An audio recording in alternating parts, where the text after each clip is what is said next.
Hello students, welcome back to another problem solving session of Vedant Olympiad School. आज के इस video के अंदर हम एक ज्योमेट्री का प्रॉब्लम देखने जा रहे हैं, जिसके अंदर हमें ये प्रूफ करना है कि तीन पॉइंट्स कोलिनियर कब होने वाले हैं, मतलब कब नहीं होने वाले, हमें प्रूफ करना है इन गिवन कंडीशन के अकॉर्डिंग। ये तीनों पॉइंट्स कोलिनियर है, ये हमें प्रूफ करना है। तो आज के इस लेक्चर में हम यही सीखेंगे कि मतलब कौन सी ऐसी टेक्निक्स होते हैं जिनको हम यूज करके हम तीन पॉइंट्स को कोलिनियर या फिर तीन लाइन को कॉन्करेंट दिखा सकते हैं। ये सारी टेक्निक्स हम देखने वाले हैं। और साथ ही में जो ये प्रॉब्लम है, ये हमारे पास्ट ईयर यूएसएमओ का एक मिलता जुलता प्रॉब्लम है। तो आइए हम इस प्रॉब्लम को ट्राई करते हैं। तो मैंने यहाँ पे एक प्रॉब्लम का स्टेटमेंट, साथ ही मैंने यहाँ पे एक डायग्राम बना रखा है। तो मैं एक बार जूम इन कर लेता हूँ, तो आपको आसानी होगी इस प्रॉब्लम को एक बार देखने में। आप इस प्रॉब्लम को आराम से स्क्रीनशॉट ले सकते हैं, और साथ ही में इसका जो ये डायग्राम है, आप इसका भी स्क्रीनशॉट ले सकते हैं। ओके, मैंने यहाँ पे भी कुछ कुछ पॉइंट्स को मार्क नहीं किया, जो कि मतलब मैंने सिर्फ उतना ही ड्रॉ किया है जितना प्रॉब्लम में गिवन था। उसके अलावा मैंने एक्स्ट्रा पॉइंट्स को भी इसमें मार्क नहीं किया हुआ है, तो वो अभी हम देखने वाले हैं। ओके, तो अगर किसी को ये प्रॉब्लम बिना हिंट के ट्राई करना है, तो वीडियो को यहाँ पर पॉज कर सकता है और खुद से इस प्रॉब्लम को ट्राई कर सकता है। और अदरवाइज हम इसका सोल्यूशन तो अभी डिस्कस करने ही वाले हैं। तो सबसे पहले हम क्वेश्चन को रीड करते हैं कि क्वेश्चन बोल क्या रहा है। ओके, तो in an acute angle triangle ABC, तो जो ट्राइंगल एबीसी है, this is an acute angle triangle, और इसका जो incentre that is given to B I. Okay, touches, जो इसका जो इन सर्कल है वो ए बी को टच करता है C1 पॉइंट पे, और BC को टच करता है A2 पॉइंट पे। एंड साथ ही में जो M है that is mid point of AC, and N is the mid point of arc ABC। जो ABC है, इस आर्क का जो पॉइंट ये N है, this is the midpoint. Okay, तो okay, P is the projection of point M on line A1 and C1। तो जो A1 C1 लाइन है, तो जो मैं M से जब परपेंडिकुलर ड्रॉ कर रहा हूँ इस लाइन पे, तो वो P पॉइंट जाके मीट करता है। ये हमें यहाँ पे गिवन है। तो इसका मतलब ये है कि जो A1 C1 है that is perpendicular to MP। Okay, ये हमारा सबसे पहला रिजल्ट है जो कि हमें गिवन है ऑलरेडी। तो मैं क्या प्रूव करना है कि जो पॉइंट N, साथ में पॉइंट P और साथ में जो पॉइंट I है, these all three points are collinear. Okay, तो अब इन तीन पॉइंट्स को कोलिनियर प्रूफ करना है, तो मैं यहाँ पे क्या करूंगा, मैं यहाँ पे सिमिलरिटी का यूज करने वाला हूँ। और बेसिकली और भी तरीके होते हैं इसको प्रूफ करने के। सबसे पहला तरीका क्या हुआ कि अगर मैं ये दिखा पाऊं कि जो ये वाला एंगल है, एंगल C1PI, और साथ ही में जो एंगल NPA1 है, ये अगर ये दोनों के दोनों एंगल इक्वल है, तो जो NPI होंगे, ये तीनों की पॉइंट्स क्या हो जाएंगे, तीनों के तीनों पॉइंट्स कोलिनियर हो जाएंगे। ओके, सिमिलरली अगर मैं दिखा पाया कि जो ये वाला एंगल है इस एंगल की इक्वल है, तब भी ये वाला जो रिजल्ट है वो ट्रू होने वाला है। ओके, तो अगर इनमें से मैं कोई भी चीज दिखा पाऊंगा तो भी ये कोलिनियर है। और मैं यहाँ पे एक दूसरी टेक्निक का यूज कर रहा हूँ, जिसमें मैं सिमिलरिटी का यूज करने वाला हूँ। ओके, तो आइए हम उस अप्रोच से इस प्रॉब्लम को ट्राई करने की कोशिश करते हैं। सबसे पहले मैं क्या करूंगा कि मैं BI लाइन सेगमेंट को ज्वाइन कर देता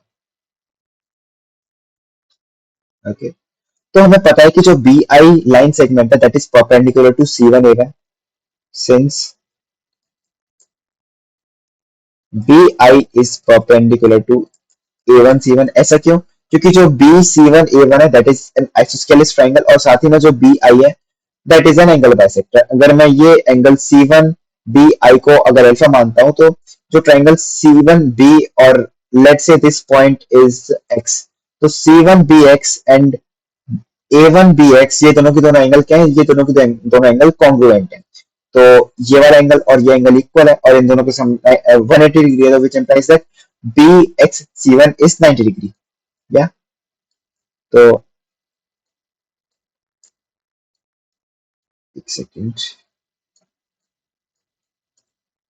दिस इज पॉइंट X। तो इसका मतलब ये है कि जो BI है that is perpendicular to A1 C1, which implies that BI is parallel to MP। Okay, तो ये सबसे पहला रिजल्ट है हमारा, जो मैंने यहाँ पे लिख रखा है।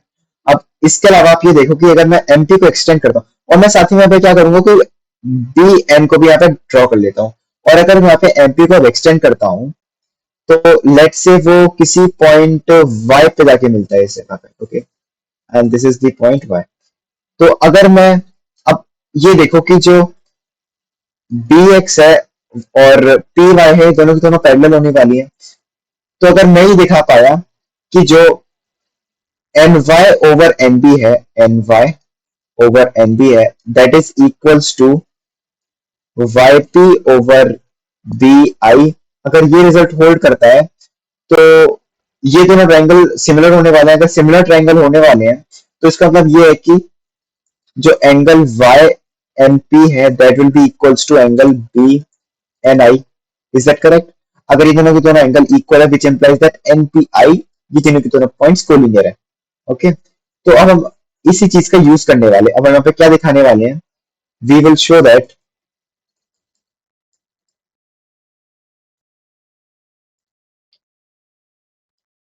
NP over NI is equals to BI over YP। Okay, ये हम रिजल्ट यहाँ पे शो करने वाले हैं। अब ये हमारा मेन एम है ये रिजल्ट शो करने के लिए।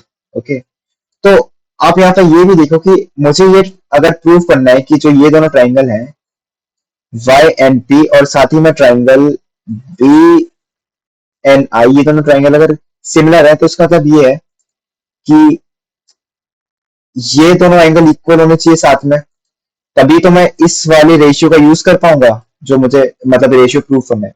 अगर मैं ये रेशियो प्रूव कर लेता हूँ और साथ ही में मुझे ये भी पता है कि दोनों एंगल इक्वल्स है, तभी मैं ये चीज प्रूव कर पाऊंगा कि ये दोनों ट्राइंगल सिमिलर हैं। ओके, तो आइए हम इसी चीज का प्रूफ देखते हैं। ओके, किस चीज का कि जो N B over N I is equal to B I over Y P, ये चीज हम प्रूव करने वाले हैं। अब मैं यहाँ पे क्या करूँ, यहाँ पे मैं एक दो लाइन सेगमेंट्स और ड्रॉ कर लेता हूँ। ओके, तो सबसे पहले तो मैं यहाँ पे एन एम को ड्रॉ करने वाला हूं और उसके एक्सटेंशन को यहाँ पे मैं क्यू पॉइंट मार्क करता हूँ। ओके, और साथ ही में यहाँ पे मैं ए क्यू को ड्रॉ कर लेता हूँ, ये थोड़ा परफेक्ट नहीं था, ए क्यू और साथ ही में ए एन को। ओके, तो अब मैं यहाँ पे क्या करूंगा, मैं यहाँ पे रेशियो फाइंड करने की कोशिश करता हूँ। तो सबसे पहले आप ये देखो, सबसे पहले ये चीज देखो कि जो ये ट्राइंगल ये क्वाड्रिलेटरल है डी वाई पी एक्स, ये क्वाड्रिलेटरल क्या है, ये रेक्टेंगल है क्योंकि इसके सारे के सारे एंगल क्या है, सारे के सारे एंगल 90 डिग्री के हैं। तो यहाँ से मेरे पास क्या आएगा कि जो बी एक्स है that is equals to Y P. Okay, तो मुझे प्रूव करना था कि जो N B over N I है that is equals to D I over Y P, ये चीज मुझे प्रूव करनी है। ओके, तो सबसे पहले तो मैं यहाँ पे ये देखो कि जो B I over Y P है that is equals to B I over B X लिख सकता हूं क्योंकि yp is equals to B X. ये रिजल्ट मैंने कहां से निकाला कि क्योंकि जो बी वाई पी एक्स है वो क्या है, मेरा एक रेक्टेंगल है। ओके, वहां से मैंने ये रिजल्ट निकाला। अब B I over B X को मैं किसी एक ट्राइंगल के साथ कनेक्ट करने की कोशिश करता हूं। ओके, तो सबसे पहले तो आप ये देखो जो मेरा बड़ा वाला ट्राइंगल, मैं इसको एक बार हाईलाइट कर देता हूँ बड़े वाले ट्राइंगल को।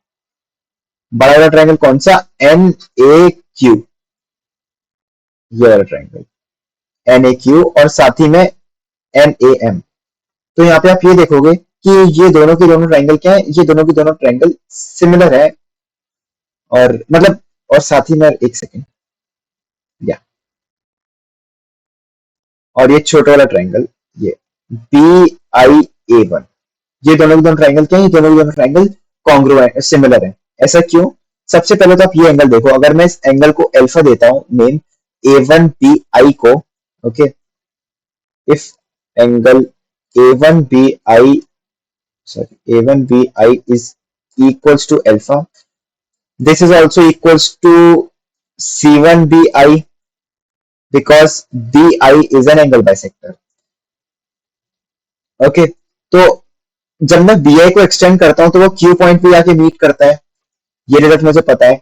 तो इसका मतलब ये है कि अगर मैं ए क्यू लाइन सेगमेंट पे एंगल देखता हूं पॉइंट बी पे, वो कौन सा आ रहा है, अल्फा आ रहा है, तो ए एन क्यू भी अल्फा होने वाला है। This is equals to angle A N Q, it's all. तो यहाँ से मेरे पास ये रिजल्ट आ गया कि जो एंगल ए एन क्यू है that is also equals to alpha.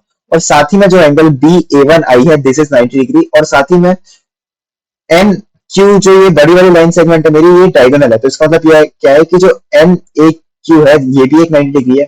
तो ये दोनों के दोनों ट्रायंगल जो मैं हाईलाइट कर रखे हैं दोनों के दोनों ट्रायंगल क्या है, ये दोनों के दोनों ट्रायंगल कॉन्ग्रुएंट है, सही सिमिलर है। तो यहाँ से मेरे पास रिजल्ट आएगा सबसे पहले कि जो एन क्यू है sorry N Q over B I okay, N Q over B I, और यहां से मैं ये भी लिख सकता हूं कि जो N Q over N M है that is equals to N Q over N M is equals to B I over B X. क्यों? क्योंकि जो ए से मैं परपेंडिकुलर डाल रहा हूं तो वो एम पे जा रहा है, और यहां से जो ए वन से परपेंडिकुलर जा रहा हूं डाल रहा हूं तो वो एक्स पे आ रहा है। तो ये रिजल्ट भी ट्रू होने वाला है। मतलब वो आप खुद से भी ये चीज अलग से प्रूव कर सकते हो। सॉरी, ये क्या होने वाला है, बी एक्स। अगर ये रिजल्ट आपको ऐसा लगता है कि सही नहीं है तो आप इस रिजल्ट को खुद से ट्राई कर सकते हैं, क्योंकि इस रिजल्ट के लिए मुझे एक और ट्रायंगल कॉन्ग्रुएंट दिखाना पड़ेगा तब ये रिजल्ट होने वाला है। ओके, तो ये सबसे, एक सेकेंड,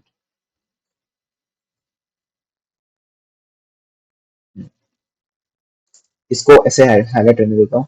तो मेरे पास रिजल्ट आ गया कि जो N Q over N B है that is equals to B I over B X. This is equals to N Q over N B, right? अब N Q over N Q over N B, sorry N Q over N I N M, sorry this is M, N Q over N M. Okay, अब आप यहाँ पे ये देखो कि ये जो ट्राइंगल है B N M, sorry B M N Q, और वाई, इसको मैं दूसरे हाइलाइटर से हाईलाइट करता हूँ, दूसरे कलर से, इस वाले से। ओके, और साथ ही में वाई एन एम, ये दोनों के दोनों ट्राइंगल क्या है, ये दोनों के दोनों ट्राइंगल सिमिलर है। ऐसा क्यों? क्योंकि मेरे पास एक रिजल्ट है कि जो N Q over N M है, N Q over N M that is equals to B I over Y P. Okay, sorry, या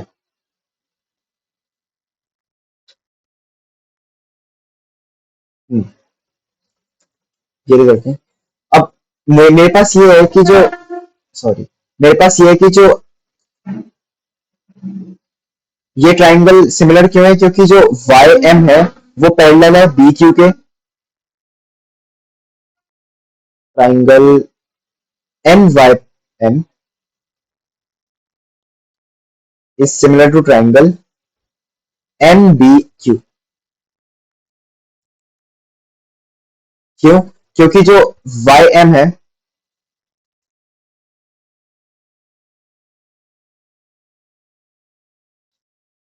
Y M is parallel to B Q. Okay, Y M क्या है, B Q के parallel है। और बाकी तो मतलब ये जो बीच का एंगल है ये तो इक्वल है ही हमेशा, तो ये दोनों ट्राइंगल सिमिलर है।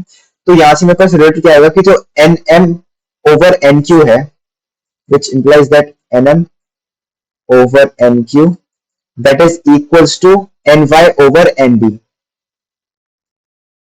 ny over nb। Okay, but यहां से मेरे पास क्या है कि sorry ny over nb, but अब मुझे यही पता है कि जो, सॉरी इसको मैं क्या लिख सकता हूँ कि जो nq ओवर nm है that is equals to nb over ny। Okay, अब बट मुझे यही पता है कि जो nq ओवर nm है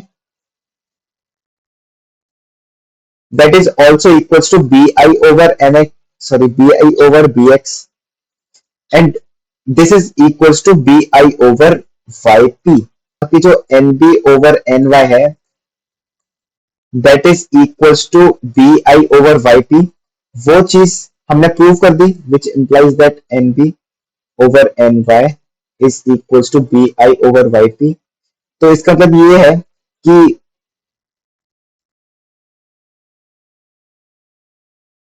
इसका मतलब ये है कि जो ये ट्राइंगल है, ये छोटा वाला ट्राइंगल इस बड़े वाले ट्राइंगल के क्या है कि सिमिलर है। तो इसका मतलब ये है कि जो point N, point P, point I है, these all three points are collinear.